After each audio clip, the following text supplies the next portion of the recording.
اور وہ محترم حضرات جو میرے سامنے بیٹھے ہیں وہ سب یقیناً آج کے سبجیکٹ کے ماہر ہیں، گیاتا ہے۔ میں ایک بہت معمولی طالب علم، لگ بھگ ایک ہفتے پہلے مجھے یہ اطلاع دی گئی اور مجھ سے یہ کہا گیا کہ اس ٹاپک پر کچھ بولیں، بالکل طالب علمانہ ٹچ دیتے ہوئے، بالکل اس طرح جیسے کوئی چھاتر اپنے وشے پر کوئی بات کرتا ہے۔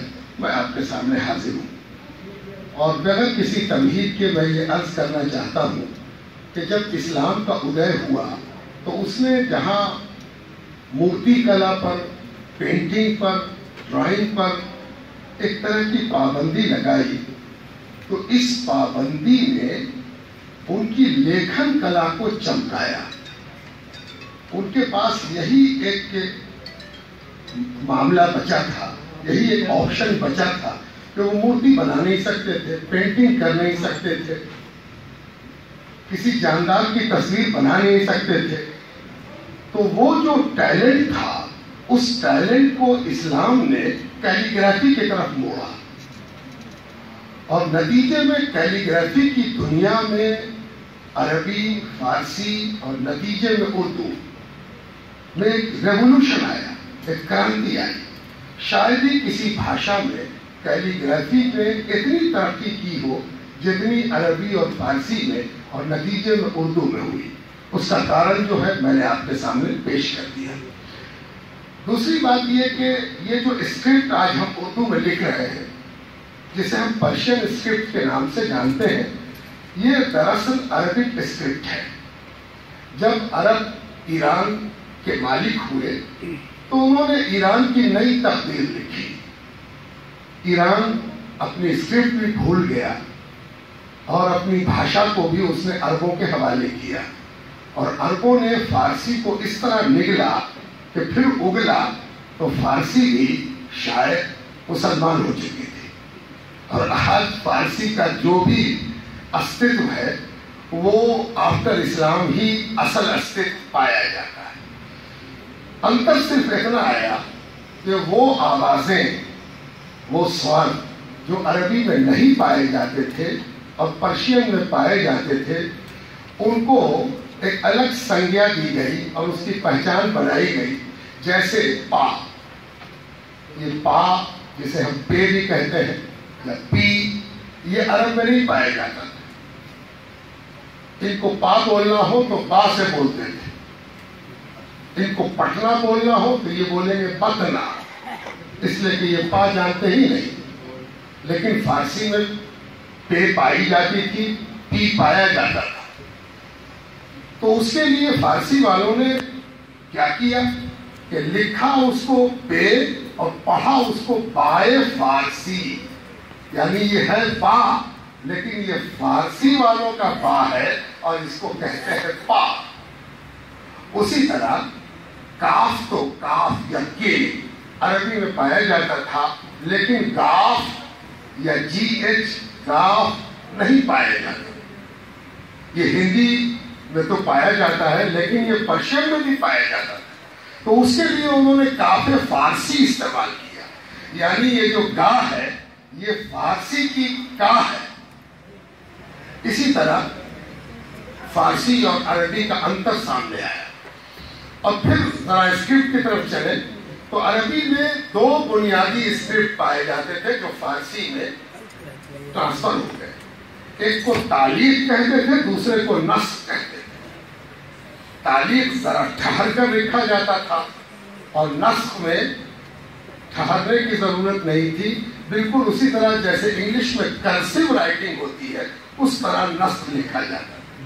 اور جب نسخ اور تعلیق دونوں آپس میں چلے گئے تو ایک نئی اسکرپٹ بن کے سامنے آئی، لکھنے کی ایک کلا سامنے آئی اور وہ کہلائی نستعلیق۔ یہ نستعلیق دنیا کا سب سے محبوب، پسندیدہ، لوکپریہ لکھنے کا اسٹائل ہے، چاہے عربک ہو، پرشین ہو یا اردو ہو۔ پرشین یا اردو جس علاقے سے گزری ہندوستان کے، اس کا اصل ٹھہراؤ، رچاؤ اور بساؤ حکومت سے تعلق کم رکھتا تھا، صوفیوں سے اس کا سمبند زیادہ تھا. حکومت سے تو ایک قسم کا بیر ہوتا تھا کہ یہ حملہ آور ہے، یہ باہر سے آئے ہیں. وہ بھی لوگوں سے تھوڑا دوری بنائے رکھتے تھے اور لوگ بھی ان سے تھوڑی دوری بنائے رکھتے تھے. بھاشا کو زمینی استر کی سچائی بنانے میں سب سے بڑا رول صوفیوں کا تھا، جو نہ حملہ آوروں سے کوئی بہت بڑا سمبند رکھتے تھے اور نہ اصل رہنے والوں سے ان کی کوئی دوری تھی. وہ ساتھ مل کے رہتے تھے، ساتھ مل کے جیتے تھے اور ہر اچھی بات کو قبول کرنے میں، سویکار کرنے میں کبھی بھی اس سمبول کی ضرورت نہیں سمجھتے تھے کہ یہ ہندو کی ہے کہ مسلمان کی ہے. ہر اچھی بات کو سویکار کرتے تھے. یہی وجہ ہے کہ صوفیوں کے ہاں بھاشا پنپی، جنمی، پروان چڑھی اور اس کا وکاس ہوا. شاید اردو کا وکاس بھی سب سے زیادہ صوفیوں کا یوگدان اپنے ساتھ رکھتا ہے. فارسی کے ساتھ بھی وہی حال ہے. میں یہاں اردو کی کچھ مثالیں آپ کو دینا چاہتا ہوں، لیکن اس سے پہلے ایک بات آپ کے سامنے عرض کرنا چاہتا ہوں. وہ یہ، میں اپنی بات بہت سیمٹ لب و لہجے میں سمیٹ رہا ہوں. جو لکھا ہوا ہے بہت لمبا ہے، میں اس کا سمری آپ کے سامنے اس کی رکھ رہا ہوں. ایک بات اچھی طرح سمجھنے کی ہے کہ آج جو استھتی دلی کی ہے، اور ہر چیز میں ہم دلی تلاش کرتے ہیں. دلی میں کیا ہو رہا ہے، دلی میں کیسا تھا، دلی میں کیسا ہوگا. یہ اچھی طرح سمجھنے کی ضرورت ہے کہ کل کی دلی ہمارا یہ پاٹلی پتر ہے. تو کوئی بھاشا اگر اس بھارت ورش میں جنم لے رہی ہے، پروان چڑھ رہی ہے، ترقی کر رہی ہے، میچیور ہو رہی ہے، بالغ ہو رہی ہے، تو اس میں پاٹلی پتر کا بنیادی رول ہوگا. اگر پاٹلی پتر کو الگ کر کے سوچا جائے گا تو یہ شاید پاٹلی پتر کے اتہاس اور اس کے صحیح بھومکا کو نکارنے جیسا ہوگا. یہ پاٹلی پتر ہے. اور یہاں اردو کو بھی جب اردو کا اتہاس لکھا جانے لگا تو دلی اسکول کی بات ہوئی، دکن کی بات ہوئی، لکھنؤ کی بات ہوئی. پٹنہ کو، عظیم آباد کو، پاٹلی پتر کو دوسرا، تیسرا، چوتھا استھان دیا گیا. میرے وچار میں یہ درست نہیں ہے. اردو جس سمے دلی میں پیدا ہو کے پنپ رہی تھی، یا دکن میں پنپ رہی تھی، یا پنجاب میں پنپ رہی تھی، ٹھیک اسی سمے پٹنہ اور بہار میں بھی اردو اپنی پوری چھمتا کے ساتھ وکاس کی اور چل پڑی تھی. اس کو ٹھیک طریقے سے ایویلویٹ کرنے کی ضرورت ہے اور اس کو سمجھنے کی ضرورت ہے. اس پر کام بہت کم ہوا ہے. میں ابھی دیکھ رہا تھا کہ ہمارے بہت لرنڈ پروفیسر اپنی جانکاری کو ہمارے سامنے بکھیر رہے تھے، تو اس سے اندازہ ہوا کہ کتنی محنت دوسری اسکرپٹ پر ہوئی ہے. اردو اسکرپٹ پر بھی بہار کے حوالے سے محنت کرنے کی آوشکتا ہے، ضرورت ہے. کام کم ہوا ہے اور بڑھانے کی ضرورت ہے. انسکرپشنز کو بھی دیکھنے کی ضرورت ہے، صوفیوں کے ڈسکورسز کو بھی دیکھنے کی ضرورت ہے، صوفیوں کے ملفوظات کو بھی دیکھنے کی ضرورت ہے. اردو میں جو چیز نکل کے سامنے آ رہی ہے اس کے 2-3 سورس ہیں، اور وہ بھی بنیادی طور پر صوفیوں کے ہیں. صوفیوں کا جو پروچن ہوتا تھا، جس کو ہم ملفوظ کہتے ہیں، ملفوظات، ڈسکورسز بہت بڑا ایک ٹریزر ہے ہمارے لیے، جہاں سے ہم نکال کے دیکھ سکتے ہیں کہ کوئی بھاشا کیسے جنم لے رہی ہے اور پروان چڑھ رہی ہے. ظاہر ہے کہ یہاں کی بھاشا سلطنت پیریڈ میں پرشین تھی، لیکن پرشین کے بیچ میں اردو کتنی صحت مندی اور ہیلدی فیگر میں موجود ہے، یہ بڑا آشچర్య کا وشے ہے. میں نے چند مثالیں آپ کے لیے لائی ہیں تاکہ آپ کو سناؤں کہ دیکھیے سلطنت کال میں بہار میں، اور وہ بھی ایک باہر سے آئی ہوئی فیملی، جو عرب سے آ کے فیملی منیر میں بس رہی ہے، اور وہ بہت جلد اسرائیل سے اور بیت المقدس سے اور فلسطین سے آنے والی فیملی کس طرح بہار سے اپنا رشتہ مضبوط کر کے کیسی بھاشا بول رہی ہے، اس کا ذرا اندازہ کیجیے. ایک بڑے سینٹ ہے 14ویں اور 15ویں شتابدی عیسوی کے، شاید شرف الدین احمد یحییٰ ملیحی، بڑے لیجنڈ، بہت بڑے صوفی، ان کے سیوا میں ایک روز اپستھت ہونے والا، ایک حاضر ہونے والا ایک شخص کہتا ہے کہ بانٹ بھلی پر ساکری، بانٹ بھلی پر ساکری، یہ اپنے آپ تو خود ایک بہت بڑی بات ہے کہ پرشین میں جو ملفوظ لکھا جا رہا اس میں ایک بات نقل ہو رہی ہے کہ کیا کہا اس نے کہ بانٹ بھلی پر ساکری۔ ہو سکتا ہے کہ سب لوگ کہتے ہیں کہ کیا کہہ رہا ہے، لیکن مخدوم صاحب نے اس کہنے والے کا جواب دیا، اور جواب کیا دیا وہ سنیے۔ کہا کہ دیش بھلا پر دور۔ یہ 14ویں شتابدی عیسوی اور 15ویں شتابدی عیسوی کی بات ہو رہی۔ ایک کہتا ہے بانٹ بھلی پر ساکری، اور جو صوفی ہے وہ جواب میں کہتا ہے کہ دیش بھلا پر دور۔ اس سے آپ اندازہ کر سکتے ہیں کہ 14ویں 15ویں شتابدی عیسوی میں اردو، جس کا اوریجنل نام ہندی ہے، یہ اردو والوں کا بہت بڑا قصور ہے کہ انہوں نے اپنے پرانے نام کو چھوڑ دیا، جس کی وجہ سے وہ نام کسی اور کے سر کا تاج بن گیا، ورنہ یہ اردو ہی ہے جو ہندی کہلاتی۔ خسرو نے خود اس کو ہندی کہا ہے۔ اردو شاعروں کے تذکرے لکھے گئے ہیں تذکرہ ہندی گویان کے نام سے، اور اس میں کوئی بھی بات نہیں ہے کہ اردو کا پرانا نام ہندی ہے۔ اردو کے نام سے اس کو بعد میں جانا گیا، سب سے پہلے تو یہ ہندی کے نام سے جانی جاتی ہے۔ اب میں محبوب صاحبی کی کچھ چیزیں آپ کو سنانا چاہتا ہوں۔ دیکھیے 14ویں شتابدی عیسوی میں کس طرح کی بھاشا بولی جا رہی۔ کہتے ہیں کہ محبوب صاحب کا جب دیہانت ہوا، سورگواس ہو گیا، تو ان کے ایک بہت پرم ششیہ اس زمانے میں عرب میں تھے۔ عرب میں سپنا دیکھا انہوں نے کہ محبوب صاحب ہنستے ہوئے رات کے سمے چلے آ رہے ہیں۔ یہ وہی سمے ہے جس سمے یہاں بہار شریف میں نالندہ ڈسٹرکٹ میں محبوب صاحب کا سورگواس ہو رہا، اور ٹھیک اسی سمے عرب میں ان کے پرم ششیہ سپنا دیکھ رہے ہیں۔ تو محبوب صاحب چلے آ رہے ہیں اور سپنے میں کیا کہہ رہے ہیں۔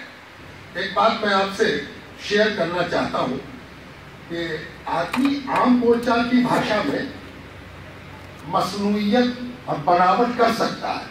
ہم آپ سے بولتے ہوئے بناوٹی بھاشا بول سکتے ہیں، آپ بھی ہم سے بناوٹی بھاشا بول سکتے ہیں، لیکن سپنے میں ہی بناوٹ نہیں چلتی۔ سپنے میں جو کچھ ہوتا ہے وہ واستوکتا ہوتی ہے۔ سپنے میں اگر بناوٹ چل جائے تب تو اللہ کے کارخانے میں ہم لوگ پتہ نہیں کیا کیا دھمال مچاتے ہیں۔ سپنے میں ہمارا کوئی عمل دخل نہیں ہے سوائے اس کے کہ ہم سپنا دیکھتے ہیں بنا ٹکٹ کا سنیما، لیکن وہ بھی اپنے من سے نہیں کوئی دکھاتا ہے۔ تو دیکھیے سپنے میں انہوں نے کیا کہا۔ کہتے ہیں دو طرح سے یہ بات آئی ہے، میرٹ ہوئی ہے۔ ایک میں کہا گیا جی مگن میں ہے کہ آئی ہے سہانی رتیاں، جی مگن میں ہے کہ آئی ہے سہانی رتیاں، جس کا جیون سفل ہو جائے اور وہ جیون کے بعد اب مرتو کے دروازے پر جا رہا ہو، مرت ہو رہا ہو، وہ سفل جیون کے بارے میں کیا سوچتا ہے، اپنی موت کو کس شکل میں دیکھتا ہے۔ جی مگن میں ہے کہ آئی ہے سہانی رتیاں، جن کارن بہت دن سے بنائی گتیاں۔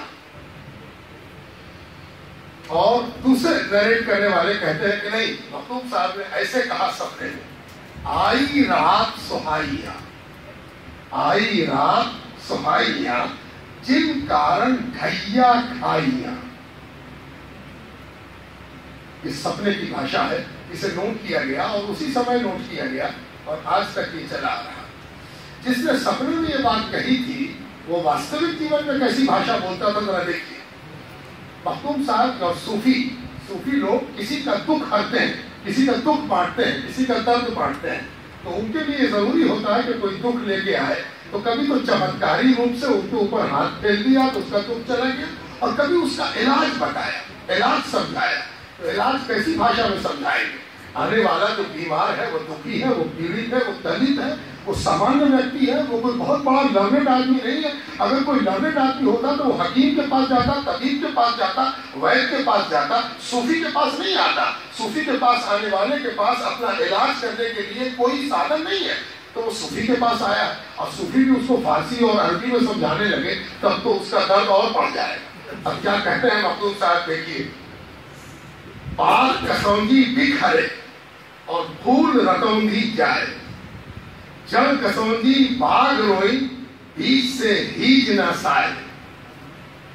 اب ایک اور دیکھیے ان کو کیا کہتے ہیں مخدوم صاحب، ایک اور چند پنکتیاں۔ کالا ہنسا نرملا بسے سمندر تیر، 14ویں شتابدی کی بھاشا ہے یہ، اردو اور بہار میں جنما ہوا آدمی کہہ رہا، کہیں سے آیا نہیں ہے، اس کے دادا آئے۔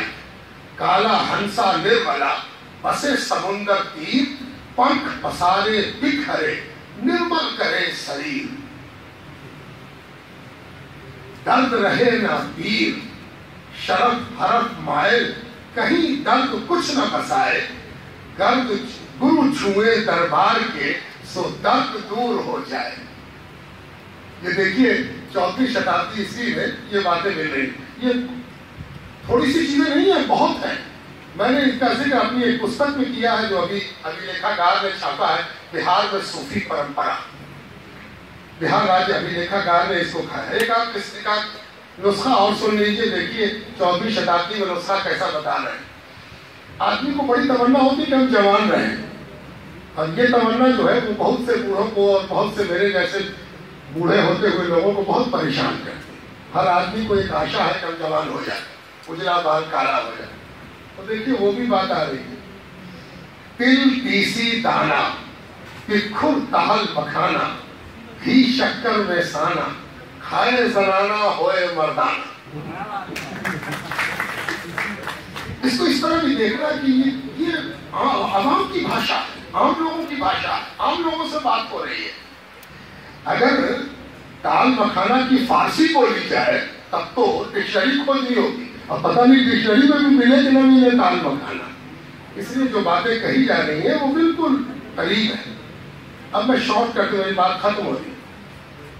میں نے کئی صوفیوں کا ادھارن دیا ہے، ایک صوفی کا ایسا بھی ادھارن دیا ہے کہ آج کے ملا واد اور پنڈت واد جس میں یہ دیش چکل گیا ہے، سنکچت ہو گیا ہے، اس میں اگر کوئی اردو میں اور ہندی میں بھگوان کا نام لے لے تو پتہ نہیں اس پر کتنا فتویٰ گرے گا۔ لیکن ایک صوفی نے 16ویں شتابدی عیسوی میں اپنی کتاب میں جہاں عربی کا جاپ بتایا، فارسی کا جاپ بتایا، وہی بہار کا ایک صوفی ہندی جاپ بھی لکھ رہا ہے۔ یہ ایک بہت بڑی بات ہے۔ یہاں جہاں صوفیوں کا براڈ مائنڈڈ ہونا سمجھ میں آ رہا ہے، وہیں ایک بات سمجھ میں آ رہی کہ صوفیوں کی خانقاہوں میں اگر عربی جاننے والے شروطا تھے، فارسی جاننے والے شروطا تھے، تو ہندی جاننے والے بھی شروطا تھے۔ ان کو یہ نہیں کہا گیا کہ جاؤ فارسی پڑھ کے آؤ، بلکہ جو ہندی جانتے تھے ان کے لیے ہندی میں ہی پروچن ہوا، جاپ ہوا، اور ان کو عبادت کرنے کی ودھی سکھائی گئی۔ یہ وہ آدھار ہے جس کی بنیاد پر ہم کسی بھاشا کے وکاس کو اور وشیش روپ سے اردو کے وکاس کو دیکھ سکتے ہیں کہ یہ وکاس کیسے ہوا، اس کی شیلی کیسی رہی، کیا معاملہ ہوا۔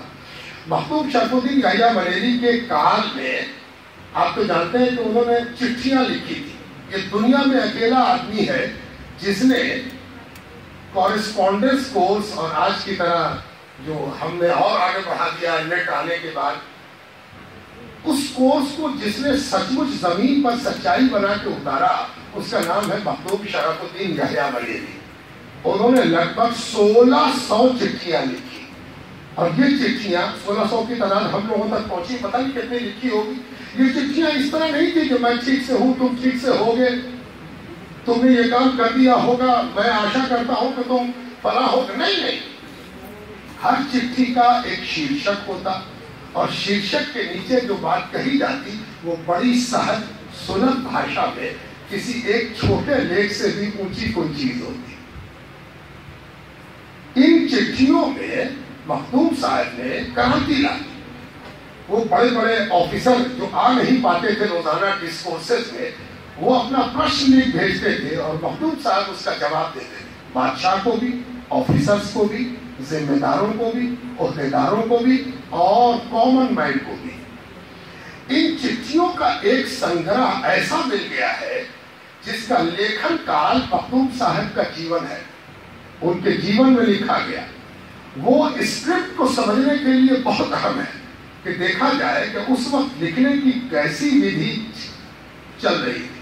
میں ایک واقعہ میں اپنی بات پوری کر دوں کہ جب بھی میں اس کو چھاپ دیا، خدا بخش لائبریری نے اس کا فیسیمائل ایڈیشن چھاپ دیا، دیکھنے کے لائق. میں کہہ سکتا ہوں کہ جس طرح بولنے میں النکار لائے جاتے ہیں اسی طرح لکھنے میں بھی النکار آئے ہیں اور آتے رہیں گے.